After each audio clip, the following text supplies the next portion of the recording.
네, 안녕하세요. 백설을 준 남자 킬리만입니다. 오늘은 2019년 12월 3일 저녁 11시 39분입니다. 자, 오랜만에 뉴스에 어떤 내용들이 나와 있는지 한번 살펴보도록 하겠습니다.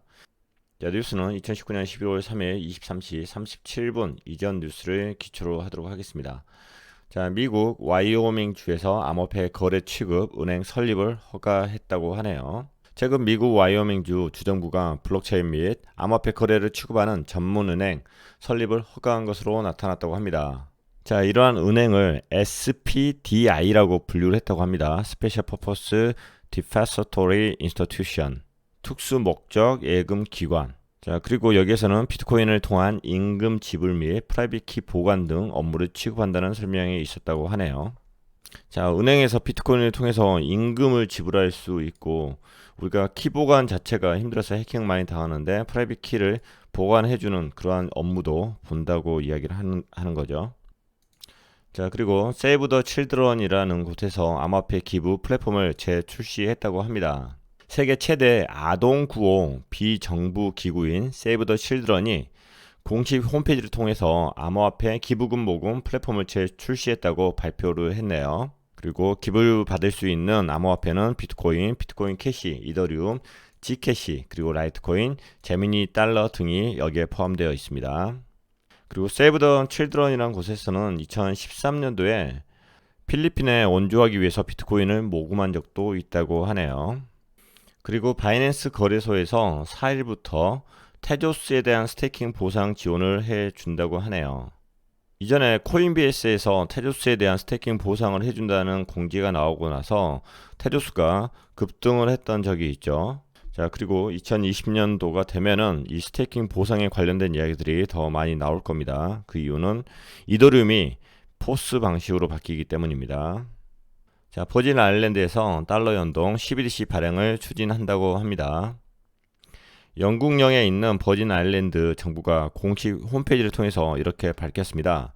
블록체인 서비스형 플랫폼 라이프랩스와 함께 영국의 해외 영토에서 사용 가능한 스테이블 코인 BVI 라이프를 발행한다고 발표했습니다.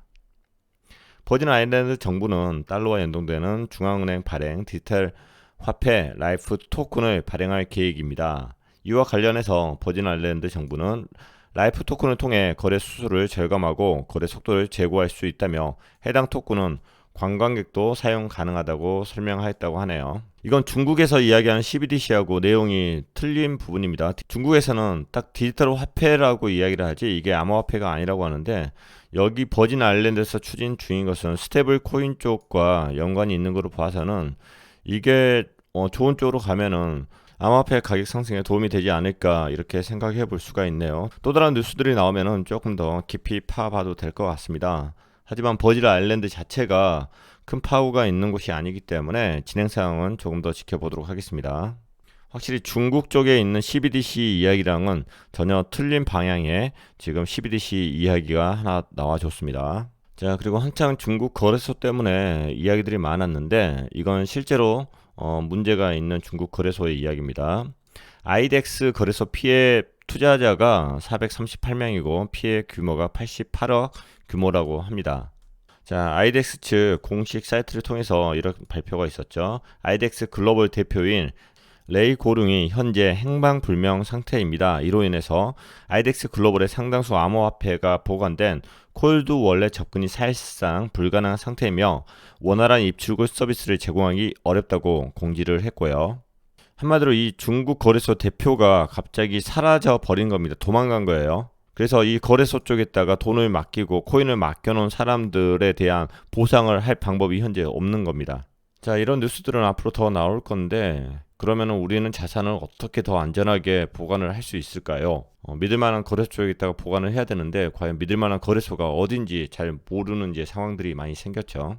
그래서 본인들의 암호화폐 자산도 거래소를 여러 군데로 쪼개서 보관을 하시는 것도 좋고, 그리고 큰 자산이라면은 콜드 월렛을 따로 구매하셔가지고 콜드 월렛 쪽에 보관하실 것을 추천드리도록 하겠습니다.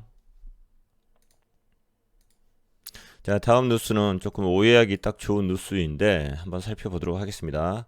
나스닥 상장 ETF 거래소 실물 인수도 방식 비트코인 ETP 출시했다고 하네요. 이게 무슨 이야기죠? 이거 잘못 이해하면은 나스닥에서 지금 비트코인 ETP가 출시되었다 뭐 이렇게 생각할 수도 있는데 그런 의미는 아닙니다. 미국 나스닥 상장 ETF 거래소이자 글로벌 자산 운용사 위즈덤 3, 그러니까 앞에 이 형용사들은 다 빼버려야 될 것 같아요. 위즈덤 3라는 곳이 바로 미국 나스닥에 상장되어 있는 회사 이름입니다. 자, 이 회사에서 실물 인수도 방식의 비트코인 상장지수 플랫폼을 출시했다는 바로 그런 내용이네요. 그리고 ETP라는 것은 이 안에 ETF라는 상장지수 펀드가 포함되어 있는 약간 포괄적인 금융 상품을 이야기하는 거고요. 자, 그리고 이 상품은 미국에서 상장이 된 게 아니라 스위스 증권거래소 CIX에 상장된 겁니다. 그리고 여기 CIX라는 증권거래소에는 비트코인, 이더리움, 리플, 비트코인 캐시, 라이트코인, 그리고 바이낸스 코인까지 ETP 상품으로 해가지고 상장이 진작에 되어 있었던 거고, 최근에 와서 실물 인수도 방식이 추가가 되었다 뭐 이 정도 뉴스로만 보시면 돼요. 사실은 큰 뉴스가 아닙니다. 진작에 이게 있었던 이야기들이에요. 근데 나스닥이라는 이런 형용사가 들어가면서 굉장히 큰 뉴스처럼 띄워져 있지 않나, 약간 이제 포장되어 있는 것 같아요. 그리고 리서치에 의하면 2014년 이후 암호화폐 산업 M&A가 40억 달러 규모라고 하네요. 40억 규모면은 한 4조에서 5조 원 정도 되는 거죠. 4조에서 5조 원. 1달러 1200원 잡으면 한 4조 8천억 정도 되는 규모입니다. 2013년 이후에 암호화폐 산업에서 발생한 인수합병 건들의 거래 가치는 40억 달러 규모라고 보도가 되었고요.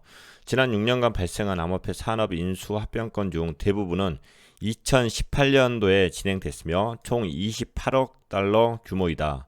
2018년도에 진행된 게 이렇다는 거고, 자, 그리고 2019년도 들어서 인수합병 거래는 7억 달러로 뚜렷한 감소세를 나타내고 있다고 합니다. 기존 전통 산업이나 기존 전통 금융 산업에서 암호화폐 산업에 이렇게 끼어들려고 하면은 가장 쉽게 끼어드는 게 바로 이런 M&A, 인수합병이라는 것을 통해서 끼어들 수가 있는 것을 볼 수가 있습니다. 그래서 이 시장의 파이는 점점 더 커질 것으로 예상할 수 있습니다. 자, 한 애널리스트가 이렇게 이야기했네요. 비트코인이 다음 주에 2016년 유사 골든 크로스가 나올 전망이라고 이야기했습니다. 비트스탬프 비트코인 주간 차트 기준으로 해서 다음 주 비트코인 50주 이동 평균선이 100주 이동 평균선이 교차하는 강세 골든 크로스가 발생할 것이라고 전망했다고 하네요. 해당 골든 크로스는 2016년 비트코인이 강세 흐름으로 전환됐을 당시와 유사한 모습이라고 합니다. 자, 이 경우 비트코인 단기 주요 저항선은 7,600달러까지 올라갈 것으로 전망되며, 만약 비트코인 가격이 6,847달러 이하로 하락할 시에 해당 전망은 무효라고 이야기를 하네요. 한번 볼까요? 자, 그 애널리스트의 이야기를 한번 확인해 보도록 할게요. 자, 현재 비트스탬프를 기준으로 해서 주봉 차트를 한번 보도록 하겠습니다. 여기 파란색으로 나온 게 자체가 100일선이고요. 그리고 빨간색 자체가 지금 50일선입니다. 그래서 50일선 자체가 지금 100일선을 뚫고 올라가 주면 이제 골든 크로스가 나오는 거죠. 그래서 조금만 더, 지금 아직 터치는 하지 않았는데 거의 터치하는 그 순간이기 때문에 여기를 지나면은 골든 크로스가 나올 수 있다, 가격이 상승할 수 있다, 이런 주장을 현재 하고 있는 거고요. 그러면은 2016년도에 어떤 일이 있었나 볼게요.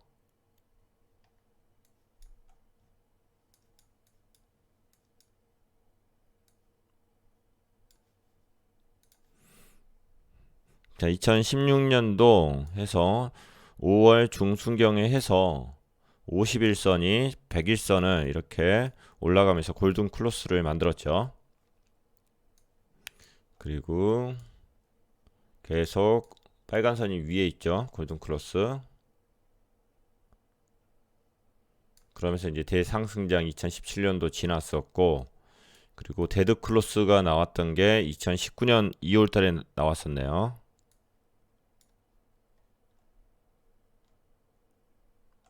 그리고 이게 다시 골든 크로스로 올라갈 수 있는 상황이다. 그래서 주봉 기준으로 해서 지금 시기가 굉장히 중요하다. 뭐 이런 이야기를 해놓은 것 같아요. 그래서 2016년 5월 이후에 골든 크로스가 한번 나왔고 데드 크로스가 한번 나오고 또 골든 크로스가 이번에 또 나와 주려고 하네요. 제가 주로 보는 선은 아니어서 그냥 한 번만 이렇게 체크해 봤습니다. 사실 지금 상태가 굉장히 중요한 시점은 맞는 것 같고요. 현재 4시간 봉으로 한번 보면은 25일 날 해서 지금 6,515불 뭐 찍고 그래도 반등을 해주고 있죠. 저점들이 점점 높아지고 있습니다. 그리고 고점들도 점점 높아지고 있는 상황이고요. 현재 7,338불 정도 하고 있는데 이게 6,800까지 떨어지면은 그 이하로 더 떨어질 수도 있겠지만은 지난번에 말씀드린 것처럼 25일 날 거래량 자체가 굉장히 많이 는 상태에서 반등을 해줬기 때문에 6,515불 자체가 굉장히 큰 지지선이 다시 되어 줄 것이라고 믿고 있고요. 그리고 며칠 동안 계속 횡보를 하다가 한 9일 정도 해서 여기에서 다시 방향성을 정하지 않을까 이렇게 예상을 하고 있습니다. 현재는 거래량 자체가 굉장히 줄어들고 있는 상태에서 방향을 제대로 잡지 못했는데 자 9일 날이 지금 벡트 거래소 옵션이 출시되는 날이거든요. 그래서 지금 여기에 수렴을 하다가 9일날 다시 방향이 내려가든 올라가든 이렇게 방향을 잡아주지 않을까 이렇게 예상을 합니다. 그리고 가능하면 이 고점 라인과 저점 라인 이 채널 안으로 올라가 주는 게 가장 아름답게 올라갈 수 있는 길이라고 생각을 하는데 지금 저점 라인 이 채널에 저항을 다시 맞지 않을까 올라가더라도 저항 맞고 내려오지 않을까 이렇게 조금 보수적으로 현재는 보고 있습니다. 자 그리고 12월 2일 날 지금 CME 쪽에서 갭이 살짝 발생을 했습니다.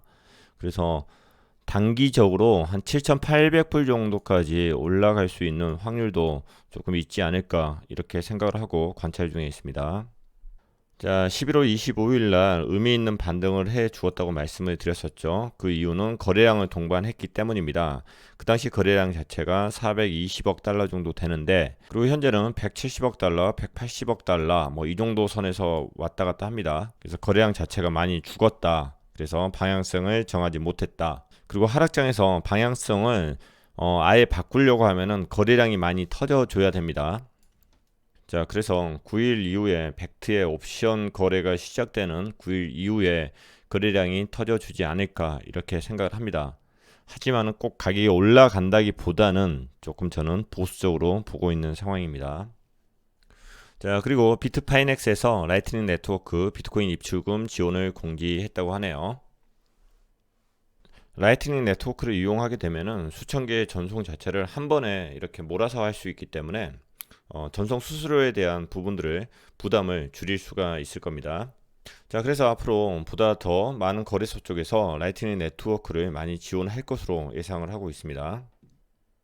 자, 게임물관리위원회에서 블록체인 게임 가이드라인을 내부 검토 중이라고 하네요. 게임물관리위원회 경영지원팀 한효민 팀장이 인터뷰 중에 이렇게 이야기를 했습니다. 블록체인 게임과 관련된 가이드라인에 대해서 내부 검토가 진행 중에 있습니다. 개발사가 참고할 수 있는 가이드라인 외에도 내년부터 업계와 적극적으로 소통하는 자리를 마련하게 될 것입니다.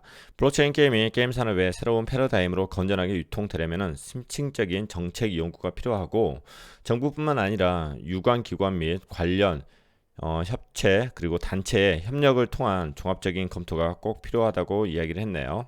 게임 위에서 이렇게 블록체인 게임에 대한 가이드라인 자체가 나오면은 뎁사들이 일단 좋은 영향을 받겠죠. 게임을 만드는 이제 뎁사가 이제 영향을 받을 거고 그리고 이런 팁들이 올라가는 데가 바로 플랫폼이죠. 그래서 플랫폼 프로젝트들 자체가 좋은 영향을 받을 수가 있습니다. 이더리움 그리고 뭐 이오스, 트론, IOST, 네오, 기타 등등.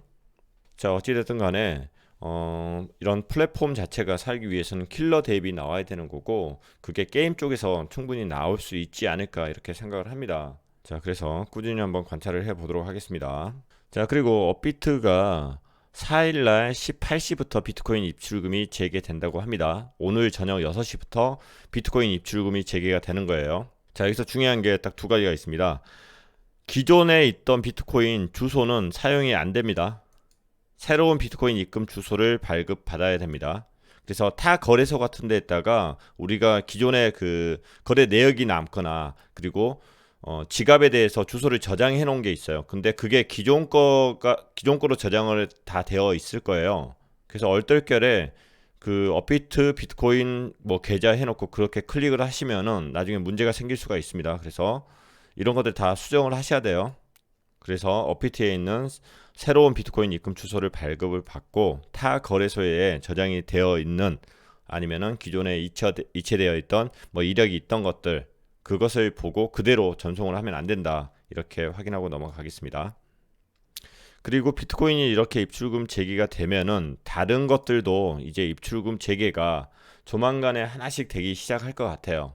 제가 봤을 때는 안전 때문에 동시에 하지가 않는 것 같고 검증이 된 것들부터 해서 하나씩 계좌를 이제 오픈할 것 같으니까 혹시라도 지금 가두리 펌핑 그걸 노리고 지금 뭔가를 하고 계신 분들 같은 경우는 특히 투자에 유의를 해 주시기 바랍니다.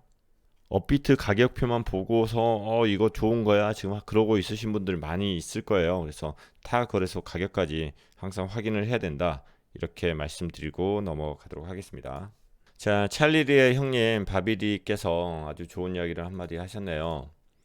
비트코인 투자자 고질적인 문제는 우유부단합니다. 무슨 이야기일까요? 비트코인 투자자들에게 고질적인 문제가 있습니다. 이들은 높은 가격에 불만을 표하며 해당 가격에 당장 매수하는 것을 두려워합니다. 저가 매수 타이밍을 기다리고 있는 것이죠. 하지만은 아이러니하게도 막상 비트코인 가격이 조정을 받으면은 공포심에 빠져서 투심이 위축됩니다.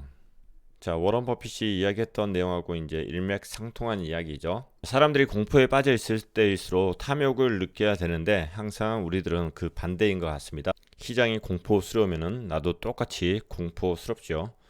그리고 지금 이 시기가 굉장히 공포스러운 시기이지 않을까 이렇게 생각을 하고 있습니다. 자, 오늘의 공포 탐욕 지수도 한 28 정도 되네요. 공포 상태에 있는 거죠.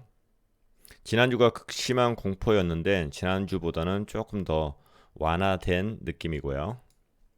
자, 이건 시장이 공포스럽다는 거예요. 이 시장이 공포스러운데 나도 여기서 똑같이 공포를 느끼고 있으면 안 됩니다. 매수를 하라는 그런 의미가 아니라 시장이 공포스럽구나 하면서 나는 이 밖에서 이 시장을 이렇게 관찰하는 것 자체가 굉장히 투자자로서 올바른 행동이지 않을까 싶습니다. 시장이 공포스럽다 해서 나도 이 시장 안에 포함되었고 감정을 똑같이 느끼시면 안 됩니다.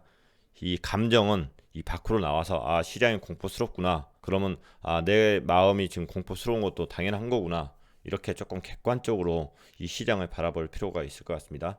자, 그리고 바이낸스에서 뎁 데이터 플랫폼인 뎁 리뷰를 인수했다고 합니다. 저는 굉장히 긍정적인 뉴스로 이게 보이네요. 뎁 리뷰에 있는 API를 통합해서 새로운 뎁, 그리고 블록체인 게임 검색 기능, 그리고 디파이 기능, 그리고 분석 관련 인사이트를 제공할 계획이라고 합니다. 바이낸스 개발자 네트워크 바이낸스 X와 IEO 플랫폼 런치패드와 협력해서 더 많은 재능 있는 뎁 개발자들을 영입해서 뎁 프로젝트의 자금 조달을 도울 것이라고 밝혔습니다. 어떻게 보면 이게 그냥 지나칠 수도 있는 뉴스인데 저는 좀 긍정적으로 보이는 게 뭐냐면은 자, 이 크립토커런시 마켓에서 굉장히 큰 파트를 차지하는 게 이 플랫폼 파트입니다. 이 플랫폼 파트가 성공을 하려면은 이 안에서 바로 킬러 뎁이 나와줘야 됩니다. 근데 뎁사들이 그다지 뭐 재정적으로 윤택하지가 않더라고요. 그래서 자금력이 있는 곳에서 많은 지원들을 해줘야 되는 게 바로 뎁사인 것 같아요. 자, 그래서 킬러 뎁이 하나가 나와준다고 하면은 뭐 이더에서 나오든 이오스에서 나오든 어딘가에서 하나 나와준다고 하면은 그 플랫폼만 성장하는 게 아니라 다른 플랫폼도 같이 성장을 할 거라고 저는 생각을 합니다. 그래서 바이낸스가 뎁 리뷰를 인수한 것은 굉장히 큰 의미가 있지 않나 이렇게 생각을 하고요. 뎁 리뷰라는 것 자체가 어떤 프로젝트가 아니라 그냥 뎁에 관련된 정보들을 모두 취합해 놓은 그런 사이트라고 저는 생각을 하거든요. 그럼에도 불구하고 여기를 인수해서 앞으로 뎁에 관련된 부분들에 대한 자금 조달을 도와준다는 것은 어마어마한 일이지 않을까 싶네요. 자, 그래서 뎁에 대한 발전뿐만 아니라 플랫폼 코인에 대한 발전도 함께 같이 이루어졌으면 하는 게 제 개인적인 바람입니다. 자, 그리고 암호화폐 다단계 60억 원 가로챈 사기범이 태국에서 검거가 되었다고 합니다. 암호화폐 기반 투자를 미끼로 해서 투자자를 모집하고 수십억 원을 챙긴 혐의로 인터폴 적색 수배 요청이 내려졌던 A씨가 태국에서 검거가 되었습니다. A씨는 페이백이라는 불법 금융 다단계 서비스와 앱을 만들어서 투자자들을 모집했다고 하네요.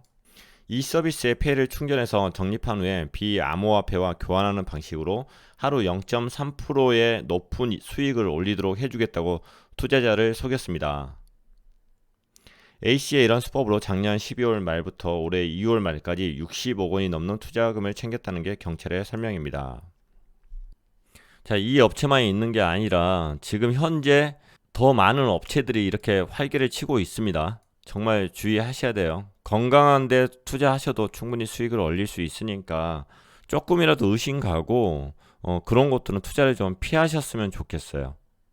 자, 그리고 유튜브 방송 보실 때도 항상 약간의 의심을 하고 보시는 게 그게 건강한 투자라고 저는 생각을 합니다. 제 방송을 보실 때도 동일한 거고요.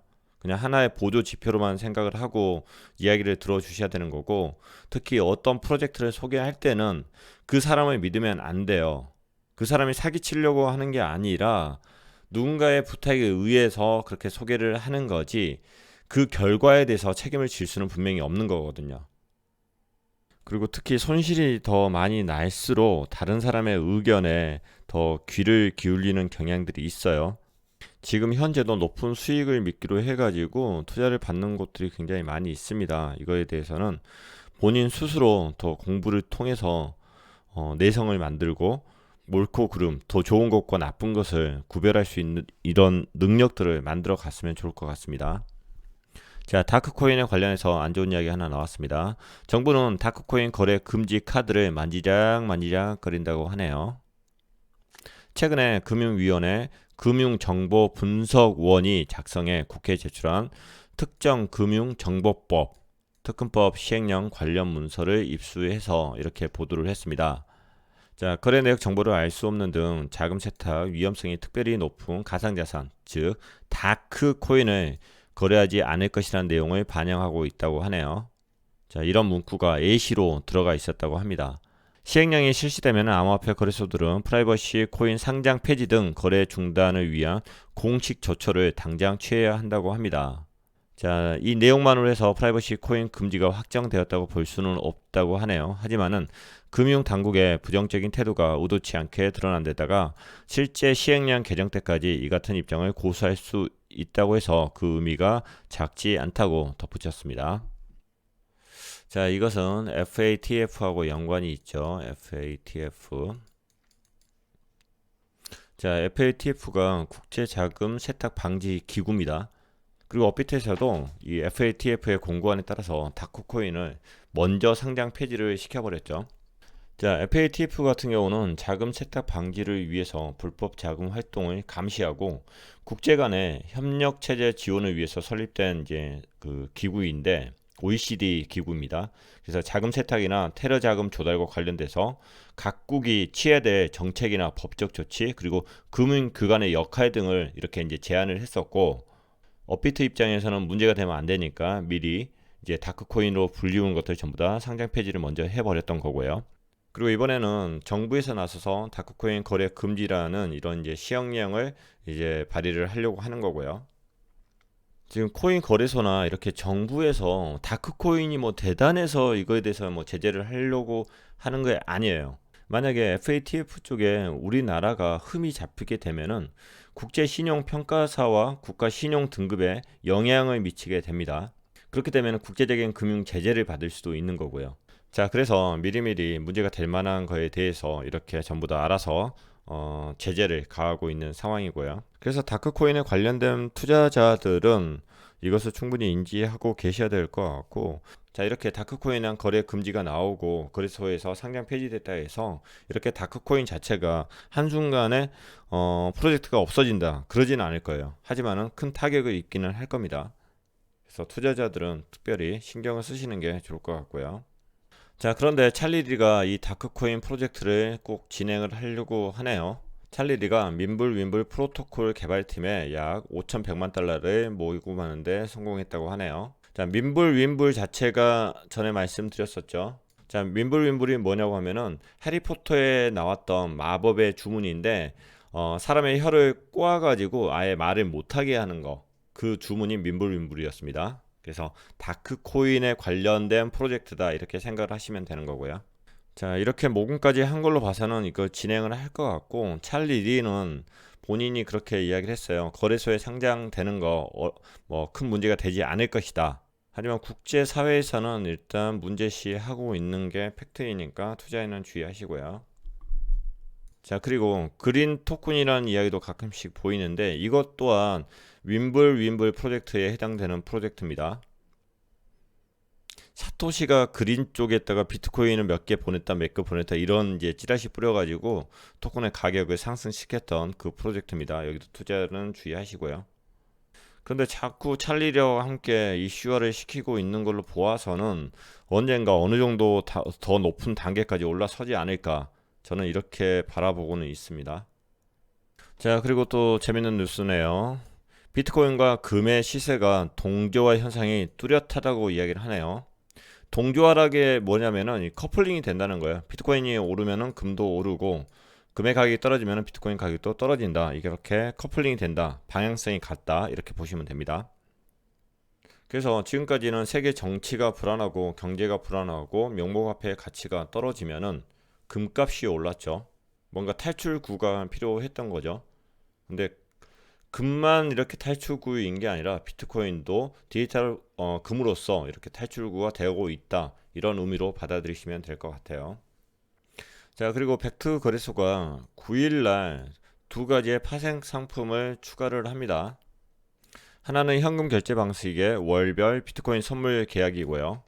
자, 그리고 이것은 9일날 싱가포르 IC 퓨처스에서 정식 개시가 되는 거죠. 싱가포르에서 되는 겁니다. 그리고 또 하나는 비트코인 옵션 상품이고요. 그래서 사실 9일날이 굉장히 중요한 시점이 되지 않을까 싶습니다. 현재 약간 횡보를 하고 있는데 9일쯤 해서 변동폭이 굉장히 커지지 않을까, 변동폭이 생기지 않을까 이렇게 생각을 합니다.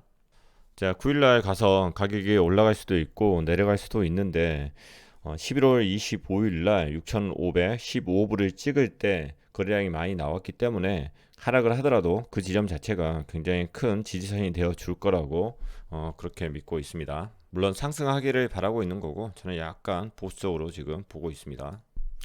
자, 북한 관련된 소식 하나 전해 보도록 하겠습니다. 북한의 암호화폐 특가 이더리움 개발자가 석방되었다고 하네요. 하지만 재판은 받아야 한다고 합니다. 자, 지난 4월 달에 버질 그리피스라는 이 사람이 미 사법당국이 방북을 불허했음에도 중국을 경유해서 북한을 방문해서 북한에서 있었던 컨퍼런스에 참석을 했습니다. 그리고 그 자리에서 블록체인과 암호화폐 기술을 사용하는 방법을 설명을 했다고 하는데 미국 검찰 측에서는 이게 북한이 제재를 회피하고 자금 세탁을 할 수 있는 그 기술이라고 이렇게 주장을 하고 있는 것이죠. 자, 그리고 만약에 이게 유죄가 입증이 된다고 하면 최대 20년 징역형을 받을 수도 있다고 하네요. 어떻게 보면 이게 자체가 일단 웃긴 내용이긴 합니다. 웃긴 내용이긴 한데 법이란 것 자체가 이렇기 때문에 아까 말씀드렸던 FATF에 어긋나는 무엇인가를 했을 때 큰 제재를 받을 수 있다, 이런 느낌으로 이것을 뭐 해석을 하고 넘어갈게요. 자, 오늘 마지막 뉴스는 이 뉴스로 하겠습니다. 비트코인의 투자자 다수가 수익화 대신 보유를 선택하고 있다고 합니다. 비트코인 유통량의 60% 이상이 지난 1년간 지갑에서 이동하지 않고 있다고 합니다. 작년 12월부터 지금까지 비트코인의 가격은 최저 3,100달러에서 최고 13,800달러를 기록했으나 투자자 중 다수는 수익화 대신 보유를 선택했다고 합니다.